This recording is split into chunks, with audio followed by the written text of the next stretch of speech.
మెడిసిన్‌కి దారేది అనేది చేస్తూ ఉన్నామనమాట. మన మిగతావి ఏమైనా మనీ తోటి ఇంకొద్దంతా తెచ్చుకోవచ్చు కానీ బట్ మన హెల్త్ కానీ మన లైఫ్ని కానీ ఇవ్వలేము. అది ఇవ్వాలంటే one and only person God ఎవరంటే డాక్టరే.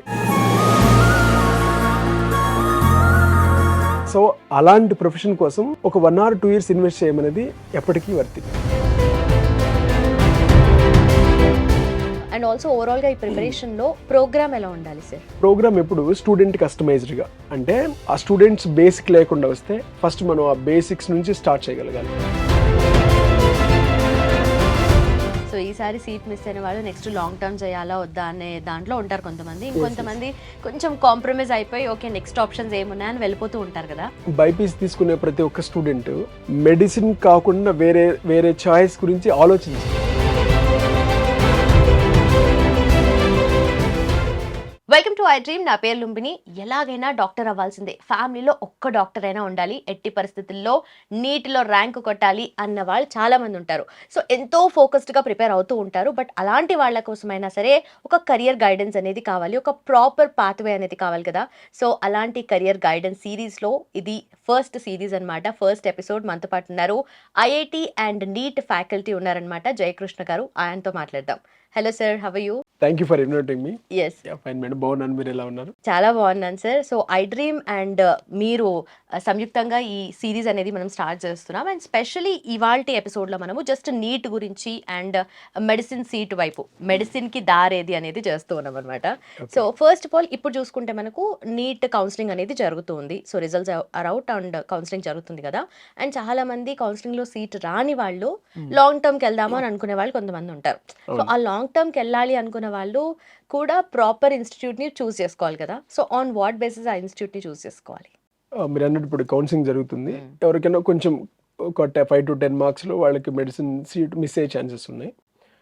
వాళ్ళు లాంగ్ టర్మ్ చూస్ చేసుకోవాలంటే మెయిన్గా ఒక 3 points చూడాలి.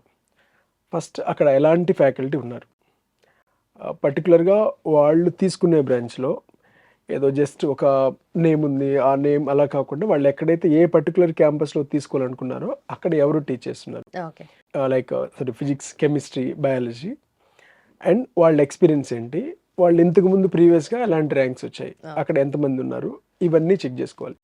సో ఇప్పుడు ఇంటర్మీడియట్కి అయితే మిగతా ఇన్ఫ్రా అవన్నీ కొంచెం చూడాల్సి వస్తుంది. బట్ నీట్ లాంగ్ టర్మ్కి వస్తే మెయిన్గా చెక్ చేసుకోవాల్సిన ఫ్యాక్టర్ వచ్చేసి ఫ్యాకల్టీ. సెకండ్ పాయింట్, ఈ బెస్ట్ ఫ్యాకల్టీ ఉన్నారు, ఓకే, ఈ బెస్ట్ ఫ్యాకల్టీ ఎంతమంది స్టూడెంట్స్కి బెస్ట్ ఇవ్వగలరు, అక్కడ ఎంతమంది స్ట్రెంత్ ఉన్నారు. సో సెకండ్ పాయింట్ వచ్చేసి స్ట్రెంత్. అక్కడ లిమిటెడ్ స్ట్రెంత్ ఉన్నారా, లేకపోతే ఎక్కువ మందికి ఉండి ఆ బెస్ట్ ఫ్యాకల్టీ ఓన్లీ ఒక బ్యాచ్కే అలా వెళ్తున్నారా, లేదా ఎక్కువ మంది తీసుకోగలుగుతున్నారా. సో సెకండ్ పాయింట్ వచ్చేసి స్ట్రెంత్ ఎంత. అంటే బేసిక్గా చెప్పాలనుకుంటే ఏంటంటే లిమిటెడ్ స్ట్రెంత్ ఉండాలి. So first faculty, limited strength. Third thing వచ్చేసి ప్రోగ్రామ్, అంటే ఎలాంటి ప్రోగ్రామ్ ఉంది. ఇప్పుడు కొంతమంది లాంగ్ టర్మ్కి వచ్చే వాళ్ళకి ఎలాంటి అంటే అసలు బేసిక్స్ ఉండవు, వాళ్ళకేంటి 0 నుంచి స్టార్ట్ చేయాలి, వాళ్ళకి ఏం తెలియదు అనుకుని స్టార్ట్ చేయాలి, అదొక ఆస్పెక్ట్. ఇంకొంతమందికి బేసిక్స్ ఆల్రెడీ ఉంటాయి, మనం కొంచెం పుషప్ ఇచ్చేస్తే వాళ్ళు ఎక్సెల్ కాగలరు. అంటే స్టూడెంట్కి తగినట్టుగా టీచ్ చేసే విధంగా ప్రోగ్రామ్ ఉందా, లేదా ఒక్కొక్క మెకానికల్ సిస్టమ్ ఉందా, అంటే student customised programme or not. So ఎలాంటి ఫ్యాకల్టీ ఉన్నారు, అక్కడ ఎంతమంది స్ట్రెంత్ ఉన్నారు, ఎలాంటి ప్రోగ్రామ్ ఉంది, ఈ 3 విషయాల్ని ప్రాపర్గా చెక్ చేసుకోవాలి లాంగ్ టర్మ్ అడ్మిషన్ తీసుకోవాలండి. ఓకే. అండ్ ఆల్సో చాలా మంది లాంగ్ టర్మ్ చూస్ చేసుకోవాలి అన్నప్పుడే ఆ 1 year 2 years తెలీదు. సో ఆల్రెడీ ఫస్ట్ అటెంప్ట్ ఇచ్చిన దానికన్నా more pressure and more horrible స్ట్రెస్ని వాళ్ళు ఫేస్ చేస్తూ ఉంటారు. సో నిజంగానే ఆ లాంగ్ టర్మ్ తీసుకోవడం అంత వర్తీ అంటారా? నేను 100% వర్తీనే చెప్తాను. అంతేనా? ఎందుకంటే ఇప్పుడు మనం ఈ మెడిసిన్కి జాయిన్ అయ్యే వాళ్ళ అనాలిసిస్ తీసుకుంటే డైరెక్ట్గా ఇంటర్మీడియట్ కంటే ఆల్మోస్ట్ 70% ఆఫ్ స్టూడెంట్స్ వాళ్ళు లాంగ్ టర్మ్ నుంచే జాయిన్ అయిపోతున్నారు, డైరెక్ట్గా ఇంటర్మీడియట్ నుంచి కాదు. ఇంటర్మీడియట్లో ఏంటంటే వాళ్ళకి ప్రాక్టికల్స్ అని లేదా బోర్డ్ ఎగ్జామ్స్ అని కొంత డిస్టర్బ్ అయ్యే ఛాన్సెస్ ఉన్నాయి. బట్ లాంగ్ టర్మ్ అయితే క్లియర్గా వాళ్ళ ఫోకస్ అంతా మధ్యలో ఎగ్జామ్స్ ఏముండవు, ఓన్లీ నీట్ మీదే, కాబట్టి లాంగ్ టర్మ్ నుంచి ఎక్కువ వెళ్తున్నారు.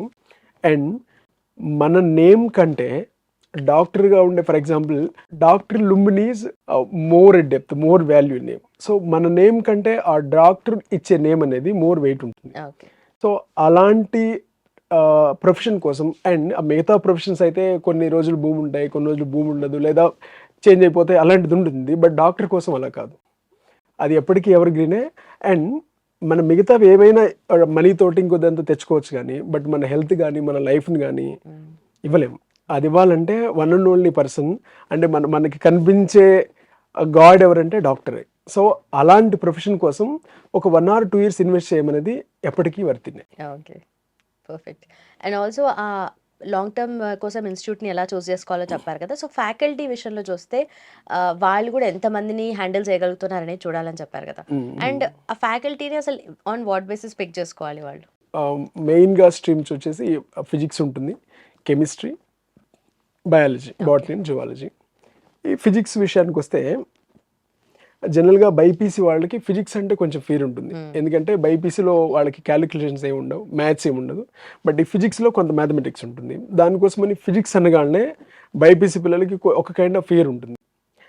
మెయిన్ అక్కడ ఉన్న ఫ్యాకల్టీ బేసిక్ జాబ్ ఏంటంటే వాళ్ళకి ఆ ఫియర్ తీసేయాలి. ఫిజిక్స్ అంటే భయం పోగొట్టాలి.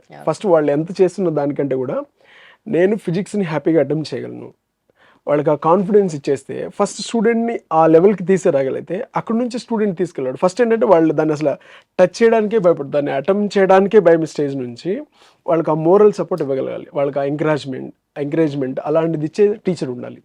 సో అలాంటి ఫ్యాకల్టీ అంటే స్టూడెంట్ ఎలా ఉన్నాడు, వాళ్ళ ఏ లెవెల్లో ఉన్నాడు దాన్ని అర్థం చేసుకొని తనకి ఎక్కడ అంటే లో ఉన్నాడు దాన్ని ఫిల్ చేసే స్టూడెంట్ ఉండాలి. దాన్ని అంటే స్టూడెంట్కి అది గ్యాప్ని ఫిల్ చేసే టీచర్ ఉండాలి. అది మెయిన్ ఫ్యాక్టర్. ఈ ఫిజిక్స్లో జనరల్గా కొన్ని ప్రాబ్లమ్స్ ఉంటాయి. నార్మల్గా మనం అటెంప్ట్ చేస్తే ఒక 5 minutes పడుతుంది. దానికి ఒక ప్రాపర్ లాజిక్, ప్రాపర్ ట్రిక్ వాడామంటే ఆ 5 minutes ఉండే ప్రాబ్లమ్ని 1 minute చేసేయచ్చు, 30 seconds చేసేయచ్చు. ఇలాంటి టిప్స్ అండ్ ట్రిక్స్ చెప్పగలిగే వాళ్ళు ఉండాలి. ఎందుకంటే కాంపిటేటివ్ ఎగ్జామ్స్లో ఇప్పుడు బయట పేపర్ ఇస్తే 3 hours తర్వాత ఎవరైనా చేయగలరు. ఎక్కువ మంది ఫేస్ చేసేదే నేను ఎగ్జామ్లో చేయలేకపోతున్నాను, బయటకు వస్తే చేసేస్తున్నాయి అంటే దానికి ఒక ప్రాపర్ స్ట్రాటజీ, ఎగ్జామ్ ప్యాటర్న్ అర్థం చేసుకొని ఆ తక్కువ టైంలో ఎక్కువ నెంబర్ ఆఫ్ క్వశ్చన్ చేసే అంటే ఎక్కువ నెంబర్ ఆఫ్ క్వశ్చన్ సాల్వ్ చేయగలే స్ట్రాటజీ మనకు తెలిసి ఉండాలి. అలాంటి స్ట్రాటజీస్ చెప్పాలి టీచర్, అంటే not just only the subject. And ఇంకొకటి ఏంటంటే స్టూడెంట్కి ఇంట్రెస్ట్ రావాలంటే ఇప్పుడు ఈ సబ్జెక్ట్లో ఉండే కంటెంట్ని బయట విషయాలతో ఎక్కువగా కనెక్ట్ చేయాలి. అంటే సబ్జెక్ట్ని జనరలైజ్ చేస్తే ఇప్పుడు మనం బయట చూసే విషయాల్లోనే ఫిజిక్స్, ఇప్పుడు మనం ఏదో ట్రావెల్ చేస్తున్నాం, ఎంత స్పీడ్ ఉంది, ఎంత వెలాసిటీ ఉంది, దాన్ని ఎలా మెజర్ చేస్తున్నాం, ఈ జనరలైజ్డ్గా వెళ్తే ఈ సబ్జెక్ట్ని ఇంకొక ఏదో సపరేట్గా డీల్ చేస్తున్నాం అలాంటి ఫీలింగ్ రాదు. ఓకే, నార్మల్గా మనం లైఫ్లో చూసే విషయాల్ని కొంచెం ప్రాక్టికల్గా చదువుతున్నాం, ప్రాక్టికల్గా చేస్తున్నాం, అలా జనరలైజ్డ్గా చెప్పగలగాలి. అలాంటి ఫ్యాకల్టీ ఉంటే ఫిజిక్స్కి వాళ్ళకి బెనిఫిట్ అయిపోతుంది. నెక్స్ట్ కెమిస్ట్రీకి వస్తే కెమిస్ట్రీలో 3 parts ఉంటాయి. ఫిజికల్ కెమిస్ట్రీ అని, next organic, next inorganic. Physical chemistry కూడా ఫిజిక్స్ లాగానే ఉంటుంది, కొంచెం క్యాలిక్యులేషన్స్ అవి ఉంటాయి. సేమ్ కొంత మ్యాథమెటిక్ బేసిక్స్ ఉండి వాళ్ళు ఆ మ్యాథ్స్ని ఈజీగా చేయగలగాలి వాళ్ళకి. అప్పుడు ఏంటంటే ఆ ఫీర్ వెళ్ళిపోతుంది. అలా చేయగలిగితే ఫిజికల్ కెమిస్ట్రీస్నే. నెక్స్ట్ ఆర్గానిక్ కెమిస్ట్రీ ఉంటుంది. దీని ఏమనుకుంటానంటే కొన్ని రియేజెంట్స్ ఉంటాయి, వాటిని బైహార్ట్ చేసుకుంటే మనకు వచ్చేస్తుంది, గుర్తుపెట్టుకుంటే సరిపోదు అనుకుంటున్నాను. But absolutely wrong it is. ఆ రియేజెంట్స్ని వాటికి ఇంటర్నల్గా ఎలాంటి మెకానిజం ఉంటుంది, వాటిని ఎలా అర్థం చేసుకోవాలి, ఆ బేసిక్స్ కాన్సెప్ట్ అన్ని క్లియర్గా ఉంటేనే రిమైనింగ్ మీద కమాండ్ వస్తుంది. సో ఈ బేసిక్స్ నుంచి స్టూడెంట్స్ని స్ట్రెంథన్ చేసి తర్వాత అప్లికేషన్ పార్ట్లోకి తీసుకెళ్ళాలి. అలా ఆర్గానిక్ కెమిస్ట్రీ. ఇన్ఆర్గానిక్ కెమిస్ట్రీకి వస్తే ఓన్లీ థియరీ ఉంటుంది, చదివి గుర్తుపెట్టుకుంటే చాలా అనుకుంటాం. అది కూడా మళ్ళీ బిగ్గెస్ట్ మిస్టేక్. ఆ ప్రతి కాన్సెప్ట్ని క్లియర్గా ఎక్స్ప్లెయిన్ చేసి ఆ ట్రెండ్స్ వేరియేషన్ ఎందుకు వస్తుంది ఇలా 100% కాన్సెప్చువల్గా చెప్పగలిగితే స్టూడెంట్కి ఎక్కడ బై హార్టింగ్ ఉండదు. అలా లేకుండా కాన్సెప్చువల్ క్లారిటీగా ఉంటే వాళ్ళు హ్యాపీగా తీసుకోగలరు.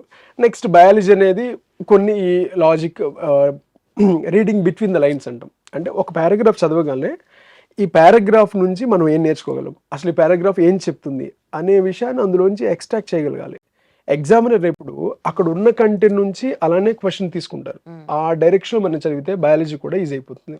ఇట్లా ఈ 4కి ఏ కైండ్ ఆఫ్ ప్రిపరేషన్ ఉండాలి, ఎలాంటి స్ట్రాటజీ వాడాలి, అలా చెప్పగలిగే టీచర్ ఉంటే నీట్ చాలా ఈజీగా క్రాక్ చేయొచ్చు. ఏ స్టూడెంట్ అయినా సరే, వాళ్ళ ఐక్యూ ఇవన్నీ సంబంధం లేదు. బట్ క్వశ్చన్స్ అటెంప్టింగ్ లో కూడా ఎంసీక్యూస్లో బాటనీ, జువాలజీ తర్వాత మీరు ఫిజిక్స్ కెమిస్ట్రీ చూస్ చేసుకుని లెక్చరర్సే చెప్తూ ఉంటారు కదా. సో ఇది ప్రాపర్ థింగ్ అంటే ఇక్కడ ఈ బాటనీ, జువాలజీ ఏంటంటే క్యాలిక్యులేషన్ పార్ట్ ఏముండదు, మనం సాల్వ్ చేయాల్సి ఏముండదు. క్వశ్చన్ చదివాము మనకు తెలుసు, ఎమిట్ అయిపోతుంది. అంటే తక్కువ టైంలో ఎక్కువ నెంబర్ ఆఫ్ క్వశ్చన్ చేయొచ్చు. ఇప్పుడు ఎగ్జామ్ పాయింట్ ఆఫ్ వస్తే అది biology question, chemistry question, physics question అని అక్కర్లేదు, అన్నిటికీ సేమ్ వెయిటేజ్ ఉంటుంది. ఎక్కువ నెంబర్ క్వశ్చన్ చేయడం అనేది ఇంపార్టెంట్ ఏ సబ్జెక్ట్ అయినా సరే. సో ఆ ప్యాటర్న్ ఆలోచిస్తే that's better to starts with the biology, సింపుల్గా అయిపోతుంది కాబట్టి. ఓన్లీ అక్కడ స్టేట్మెంట్స్ అవి పిక్ చేసుకోవడం ఉంటుంది కాబట్టి అక్కడ ఉంటుంది. ఓకే. అండ్ ఆల్సో ఓవరాల్గా ఈ ప్రిపరేషన్లో ప్రోగ్రామ్ ఎలా ఉండాలి సార్? ప్రోగ్రామ్ ఎప్పుడు స్టూడెంట్ కస్టమైజ్డ్గా, అంటే మన దగ్గర ఒక మెకానికల్ ప్రోగ్రామ్ ఉండి స్టూడెంట్ వచ్చాడు, హ్యాస్ టు అంటే ఆ స్టూడెంట్ దీన్ని అడాప్ట్ చేసుకొని చదవాలి అలా ఉండద్దు. ఆ స్టూడెంట్స్ బేసిక్ లేకుండా వస్తే ఫస్ట్ మనం ఆ బేసిక్స్ నుంచి స్టార్ట్ చేయగలగాలి. ఆ బేసిక్స్ అన్ని క్లియర్ చేసిన తర్వాత నెక్స్ట్ అడ్వాన్స్ కాన్సెప్ట్కి వెళ్ళాలి, అప్లికేషన్ పార్ట్కి. అలా కాకుండా లాంగ్ టర్మ్కి వచ్చారు కదా, ఇంటర్మీడియట్లో ఫస్ట్ ఇయర్లో ఏదో అయిపోయి ఉంటుంది, సెకండ్ ఇయర్ చదివి ఉంటారు, మళ్ళీ ఎందుకు అనుకుంటే అది అందరికీ సెట్ కాదు. సో స్టూడెంట్ కస్టమైజ్డ్గా ఉండే ప్రోగ్రామ్ ఉండాలి. వాళ్ళకి ఏం తెలియదు అనుకొని జీరో నుంచి, ఫర్ ఎగ్జాంపుల్ ఫిజిక్స్ స్టార్ట్ చేసే ముందు వాటికి ఏదైతే మ్యాథమెటిక్స్ బేసిక్స్ అవసరం అవుతుందో అవన్నీ టీచ్ చేయాలి. ఓకే. సో అలాంటి ప్రోగ్రామ్ అంటే ప్యూర్లీ స్టూడెంట్ కస్టమైజ్డ్గా ఉండాలి ప్రోగ్రామ్. అలాంటప్పుడే అది స్టూడెంట్కి ఎక్కువ బెనిఫిట్ అయిపోతుంది. ప్రిపరేషన్లో కూడా చాలా మంది కొన్ని మిస్ చేస్తూ ఉంటారు. అంత సబ్జెక్ట్ వచ్చినా కూడా కొన్ని మిస్ చేసే ఎలిమెంట్స్ ఉంటాయి కదా సార్, సో దాని గురించి ఏం చెప్తారు? అండ్ ఎలాంటి ఎలిమెంట్స్ని మిస్ చేస్తున్నారు యూజువలీ స్టూడెంట్స్? అంటే కొన్ని సిల్లీ మిస్టేక్స్ అని వాళ్ళు జనరల్గా మనం చదివేటప్పుడే ఎప్పుడు ఆ కీ పాయింట్ ఏంటి ఆ పర్టికులర్ క్వశ్చన్లో పర్టికులర్ లైన్లో అనేది మనం ఐడెంటిఫై చేసేసి ఉండాలి. అంటే ఆ కీ పాయింట్స్ని అండర్లైన్ చేసుకోవడం. సింపుల్గా ఆ క్వశ్చన్లో వాళ్ళకి which of the following is not correct అని వస్తుంది, మనం ఫాస్ట్గా చదివేటప్పుడు నాట్ మిస్ అయిపోతాం, కరెక్ట్ అని పెట్టేస్తాం, సింపుల్గా నెగిటివ్ మార్క్ వెళ్ళిపోతుంది. సో ఇలాంటివి అంటే మనం సిన్సియర్గా చదివేటప్పుడే ఇందులో కీ పాయింట్ ఏంటి, మన ఫోకస్ ఆ కీ వర్డ్ ఏంటి, అలా ఐడెంటిఫై చేసుకుంటూ చదవడం అలవాటు చేసుకోవాలి. సో అలా చేసుకుంటే ఇప్పుడు మన కీ పాయింట్స్ మిస్ అవ్వము. సో ఫోకస్ అంతా మేజర్గా వేటి మీద ఉండాలో వాటి మీదకి వెళ్తుంది. ఓకే.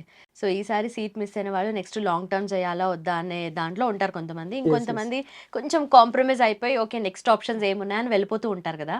సో అది ఎంతవరకు రైట్? ఎందుకంటే చాలా మంది ఆ టైం ఇన్వెస్ట్ చేయడమో లేదంటే మనీ ఇన్వెస్ట్ చేయడానికి రెడీగా ఉండరు. సో వాళ్ళకి ఏం చెప్తారు? అంటే నా వైపు నుంచి బైపీసీ తీసుకునే ప్రతి ఒక్క స్టూడెంట్ మెడిసిన్ కాకుండా వేరే వేరే చాయిస్ గురించి ఆలోచించరు. అంటే బైపీసీ మెడిసిన్ కాకుండా నేను బీడీఎస్కి వెళ్దాం లేక వెటర్నరీకి వెళ్దాం అలా అనుకోరు. తీసుకున్న ప్రతి స్టూడెంట్ డాక్టరే కావాలనుకుంటాడు. 100% వాళ్ళు అనలే కావాలి. అలా అవడంలో ఇప్పుడు ఏదైనా ఫస్ట్ ఇంటర్మీడియట్ సెకండ్ ఇయర్లో కొంచెం ఆ 10th క్లాస్ నుంచి మెచ్యూరిటీ లెవెల్స్ తక్కువ ఉండి మిస్ అవ్వచ్చు. బట్ దాన్ని లాంగ్ టర్మ్ తీసుకుని అయినా సరే ఫిల్ చేసుకున్నంత వర్తినే ఈ ప్రొఫెషన్. చెప్పాను కదా, మన నేమ్ కంటే డాక్టర్తో యాడ్ అయ్యే నేమే మోర్ వర్తి. ఇప్పుడు ఫర్ ఎగ్జాంపుల్ మనం ఎవరినైనా సరే కంట్రీలో ఒక రిచెస్ట్ పర్సన్ ఉన్నారు ఫర్ ఎగ్జాంపుల్, వాళ్ళైనా సరే ఈ డాక్టర్ చెప్పచ్చు నువ్వు టైంకి మెడిసిన్ వేసుకో, టైంకి తీసుకో అని ఆర్డర్ చేయొచ్చు. అలా చేయగలిగిన ఒకే ఒక ప్రొఫెషన్ ఏంటంటే డాక్టర్ ప్రొఫెషన్. అండ్ స్టాటిస్టిక్స్ తీసుకున్నా సరే ఇంటర్మీడియట్ నుంచి ఎవరు డైరెక్ట్గా అంటే తక్కువ మంది వెళ్తున్నారు, ఒక 25 to 30%.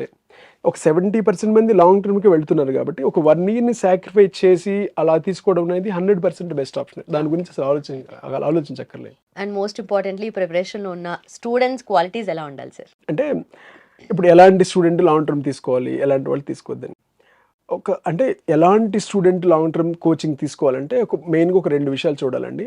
ఫస్ట్ వాళ్ళకి ఈ డాక్టర్ ప్రొఫెషన్ మీద ప్యాషనేట్గా ఉండాలి. అంటే నేను డాక్టర్ కావాలి, కొంచెం సర్వీస్ ఓరియంట్ వెళ్ళాలి, అంతేగాని ఏదో సొసైటీలో మన రిలేషన్స్లో ఉన్నారు లేకపోతే మన ఎవరో కజిన్స్లో ఉన్నారు అలా కాకుండా ఆ స్టూడెంట్కి ఈ ప్రొఫెషన్ మీద ప్యాషనేట్ అయి ఉండాలి. ఇంకొకటి సరే ప్యాషనేట్గా ఉన్నాం సరిపోతుందంటే ఆ కావాల్సిన స్కిల్స్ నేర్చుకునే ఆ డిసిప్లిన్ అండ్ కమిట్మెంట్ ఉండాలి. అంటే ఫస్ట్ తను ప్యాషన్గా ఉన్నాడా లేకపోతే ఈ సోషల్ ప్రెషర్ మిగతా ఎలిమెంట్స్ వల్ల ఇందులోకి వస్తున్నాడా అనేది ఫస్ట్ పాయింట్. అలా రావడం కంటే తను ప్యాషనేట్ అయితేనే అలాంటి స్టూడెంట్స్కే బెటర్గా సెట్ అవుతుంది. ఎందుకంటే మనం చదివింది 2 years చదివిందండి, మళ్ళీ 1 year చదవాలి, ఇవంతా ఉండాలంటే ఇంటర్నల్గా ప్యాషన్ ఉండాలి. నెక్స్ట్ ఇవన్నీ నేర్చుకున్నంత కమిట్మెంట్ అండ్ డిసిప్లిన్ ఉండాలి. ఇవి 2 ఎవరైతే ఉన్నారో వాళ్ళందరూ హ్యాపీగా లాంగ్ టర్మ్కి అటెంప్ట్ చేయొచ్చు. అండ్ ఒక 1 year సాక్రిఫైస్ చేసి దీనికి రావడం అనేది ఎప్పుడు వర్తినే, ఏదో కాంప్రమైజ్ అయ్యి మిగతా వాటికి వెళ్లకుండా ఒక 1 or 2 years పెట్టినా సరే వాళ్ళు డాక్టర్గానే వెళ్ళడం, ఒక మెడిసిన్ అంటే బైపీసీ తీసుకుని డాక్టర్ అవడం అనేది ఎప్పుడు ది బెస్ట్ ఆప్షన్, అందులో no doubt at all. Okay. And also sir మీ ద్వారా చాలా మంది ఈ కెరియర్ గైడెన్స్ చాలా ప్యాషనెట్గా డాక్టర్ అవ్వాలనుకునే వాళ్ళు మీ కెరియర్ గైడెన్స్ ద్వారా లాభం పొంది వాళ్ళు కూడా ర్యాంక్స్ కొడుతున్నారు అండ్ చాలా మంది ఆ ప్రొఫెషన్లో వెళ్తున్నారు ముందుకు. సో మిమ్మల్ని అప్రోచ్ అవ్వాలంటే ఏంటి ప్రాసెస్? అండ్ జనరలీ నేను మన అకాడమీ మాదాపూర్ సెంటర్లో అకాడమిక్ డైరెక్టర్గా చేస్తున్నాను. ఎవ్రీ సండే ఆఫ్టర్ 11 o'clock ఫ్రీగానే ఉంటాను. ఎవరైనా ఇట్లా కౌన్సిలింగ్ పర్సనల్గా తీసుకోవాలంటే మాదాపూర్లో అప్రోచ్ కావచ్చు. అండ్ మీరు కింద స్క్రోల్ అయ్యే నెంబర్కి కాల్ చేసినా సరే అవైలబుల్గా ఉంటారు. Done sir, thank you so much. Thank you. Yes చూసారు కదా, కింద మెన్షన్ చేసిన నెంబర్కి కాల్ చేస్తే మీ కాంటాక్ట్లోకి వస్తారు IIT and NEET faculty Jayakrishna garu. అలాగే మీకు ఏమైనా డౌట్స్ ఉంటే కింద కామెంట్ సెక్షన్లో మెన్షన్ చేయండి. విల్ లెట్ యూ యునో మీ క్వశ్చన్స్ని డెఫినెట్లీ అడ్రస్ చేయడానికి ట్రై చేస్తాము నెక్స్ట్ ఎపిసోడ్స్లో. Thank you so much for watching. Keep watching I dream.